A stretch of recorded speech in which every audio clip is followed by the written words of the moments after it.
Hi everybody, 1995 Dodge Ram 5.2 liter. We're going to change out the idle air control valve. We're getting a lot of rough idle with this truck in the morning.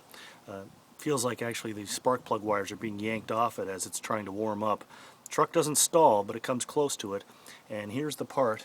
This is the idle air control valve. Chrysler calls it the idle speed motor. It's just a solenoid valve, and it's held in place with two T25 Torx screws at the back. Here's the part number for the 5.2. Again, this is a 95, and it just sits back right behind the throttle body. You can see I've got the weather pack connector taken off, and there's two T225 screws that hold it in place, and it just screws into the side of the throttle body. The other thing you want to check on these old Dodge trucks is this weather stripping. This piece of gasketing is securely fastened to the plastic molding.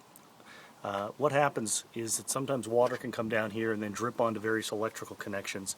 You want to make sure that that's sealed really well. And the other thing that I discovered was where it transitions into this foam piece, we had some water actually dripping down through this little crack, hitting the fender and then dripping onto the control module. So I would strongly advise everybody to go over this area with some gasketing, silicone gasket that, and then cut an alternative channel so the water can flow somewhere else, because you want to keep this area dry in here. So hopefully this helps you out.